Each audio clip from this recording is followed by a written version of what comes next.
Usap-usapan ang naging post ng misis ni Archie Alemania na si G. Canlas sa kanyang social media na kung saan ayon sa mga netizens ay tila pagtatanggol niya ito sa kanyang asawang si Archie na nahaharap ngayon sa kasong acts of lasciviousness matapos itong reklamo ng kanyang katrabaho na si Rita Daniela. Post ng asawa ni Archie, "The truth doesn't need defending.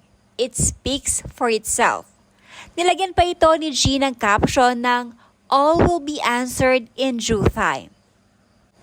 Ito ang unang beses na nag-post si G. Canlas matapos nasampahan ng kaso ang kanyang asawa. Sa pakikipag-usap naman ni Christopher Min kay Archie, mariing pinabulaanan ng aktor ang reklamo sa kanya ni Rita.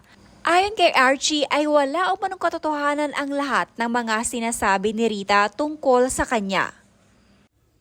Controversial din ito. At narinig na natin, nabasa na natin, napanood na natin kung ano yung isinampang kaso ni Rita Daniela laban kay Archie Alemania. Isang istorya pa lang po ang naririnig natin, yung sinumpang salaysay pa lamang po sa piskalya ni Rita Daniela. Yes. Naging tahimik po si Archie Alemania tungkol sa isyong ito. Pero nagkaroon ako ng pagkakataong makakwentuhan si Archie dahil ako ay nagtanong. Nagtanong ako. Di ba ang kwento, dumalo sila sa isang party. Doon pa lamang sa party, ayon kay Rita Daniela, ay parang nakaranas na siya ng pambabastos mula kay Archie. Hindi na natin sasabihin yung salitang ginamit, pero may red flag na yun di ba? Oo, tama. Sumigaw pero si Archie ng yung mga salita din na hindi natin pwedeng sabihin. So doon pa lamang, parang na-violate na ang kanyang pagkababae. Maaalarma ka na ay pangit na to, hindi na maganda to. Eto na, ang tanong ng bayan, bakit doon sa kanyang sinumpaang salaysay, doon sa sasakyan kung saan inihatid siya ni Archie Alemania sa kanyang bahay, doon daw siya hinipuan, pinilit daw siyang halikan, hinawakan daw siya dito at para magdikit ang kanyang labi. At inismooth siya, yung parang ganon, hinalik-halikan. Ang tanong naman ng lahat ng nakabasa nung affidavit ni Rita, ganun pala may red flag na, bakit sumakay ka pa doon sa kanyang, ang balita van, di ba? Ang van po, yung mahaba, yung malaki. Yung mga bantam tulad ng kotse mo, ang tawag dyan ay, hindi. Ang tawag sa inyo. Mga parang Innova, mga ganyan. Hindi, SUV nga yung Innova. Pagka maliit, kotse, di ba? Sedan. Sedan ang tawag dyan. Ngayon, pag SUV, tulad nung sasakyan ni Archie Alemania, yan yung mas malalaki. 7-seater, ganun, 8-seater, yun. Ang nagmamaneho, si Archie Alemania. Si Archie. Tama. So, habang nagbibiyahe sila, Paano? ano yun, itinabi niya para bastusin si Rita? Ganon? Ayan ay mga butas. At tema naman ng iba, kung talagang binastos si Rita, wala po kami victim blaming dito binabalanse lang po namin ang kwento. Total naman, naglantad na si Rita nung kanyang sinumpang salaysay. Kung sakaling may ginawa nga si Archie na hindi kinais-nais, ba't inihatid pa siya sa tapat ng kanyang bahay? Di ba? Parang, di ba pagka lolokohin ka ng lalaki, babastusin ka? Di ba? Parang wala nang guts na ihatid ka pa sa tapat ng bahay mo. Yes, at sumama sa kanya kung ihatid ka, di ba? At saka pagka binabastos ka, sabi mo, hinto mo yan, bababa ako dito. Diba? Parang ganun, parang galit na paglalaban mo, dahil binaviolate ang pagkababae mo. Yan yung mga Diba? butas na hinahanap ng mga ng marami. Hindi po sa amin dito nanggagaling, pero pwede na rin po na ganun ang linya ng aming questioning. Po pwede na rin. Nung gabi pala na yon sa party ng Widow's War, ay si Jean Garcia nagsalita kay Rita. Ang sabi, parang may sinabi siya na, makipag-socialize ka naman.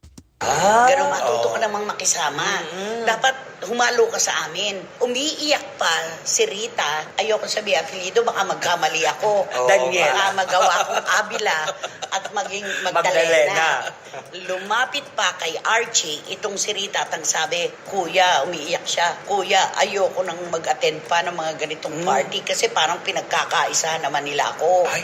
Ang sabi ni Archie, hindi ka pinagkakaisahan. Sinasabihan ka lang para matuto kang maki-join sa kanila. Na tama naman yun. Socialization ang tawag doon. So, ang tanong ni Archie, kung talagang binabastos ko siya, ba't pa siya sa akin lumapit para magsumbong? Yun naman. Isa pang punto punto, tumawag daw, naku, eto na naman itong controversial nating abogado. Oo. Yan. Abogado ni Jojo Nones at saka ni Dode Cruz. Abogado rin ni Rita at abogado rin Ni ni Ken Ken Chan. Chan. Oo. Itong si lawyer. Attorney Maggie. Maggie Gardoki. Garduque. Ano namin sinasabi mong malu? Attorney Maggie Garduque. Garduque. Okay. Tinawagan daw si Archie. Pumunta ka sa akin. Idedemanda ka ni Rita Daniela. Nang ano po, attorney, bakit po? Rape, sabi daw sa kanya. Ay. Ha? Ano po ang ginawa ko? Ganon sinabi daw sa kanya ni attorney. O, ginantito mo raw siya, ganyan-ganyan. Nagpaliwanag siya. Lahat po ng kwentong yan, hindi nangyari. Hindi po totoo yan, sabi ni Archie. Nagulat na lang daw siya. Biglang lumabas na sa social media. Nagsampa na ng kaso sa piskalya ng Bacoor. Ay, grabe. O, di ba? Kaya, anong hindi tatahimik si Archie Alemania? Samantalang hindi pa man, hinusgahan na siya ng publiko ng dahil lamang do sa panig ni Rita. Di ba? O, Grabe. nakakaloka, Ang no? hirap din talaga, no, magsasampa ka lang na agad-agad. Oo. Kahit na sino, pwede talaga magsampa ng kaso. Ngayon na lang naman nauso yan eh, di ba?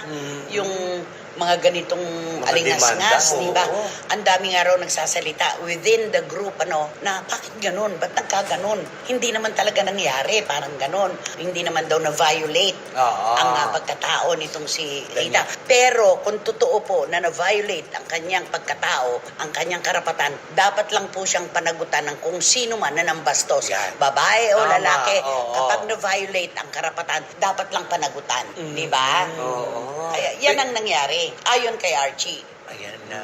Ito na, narinig na natin unti-unti ang mga kwento. Pero for sure, di ba? Sila na lang talaga to eh. Kasi magkaibigan talaga tong dalawang ito Very eh. close. Super close sila eh. Sabi nga niya, sa palagay niyo po ba, bibiruin ko naman siya kung hindi kami talaga close? Oo, Ay, di ba? oo naman. Nung pa man, nung unang narinig natin, di ba? Magkaibigan Super close sila, super close. magkakasama pa. Magkasama pa sa Diba? proyekto. Oo, totoo yan. Kaya meron na pong abogado ngayon, si Archie Alemania. Inilatag na rin po niya ang kanyang pahayag at magsasampa na siya ng counter affidavit dito sa acts of lasciviousness na kaso na isinampa ni Rita Daniela laban sa kanya. Ayan. Yun. Kailangan malinaw ang both Oo, sides. siyempre. Diba? Oo. Dapat Pero talaga. huwag natin kalilimutan na iisa lang ang kanilang network at iisa lang din ang kanilang management. Oo. Bakit kaya hindi pa kayang hilutin ito ng kapuso? Ano? Oo nga, yung Di ba sparkle. dapat? Yun na lang siguro ang aantayin natin. Oo. Ba't kaya Ang dami nagaganap na hindi nahihingi.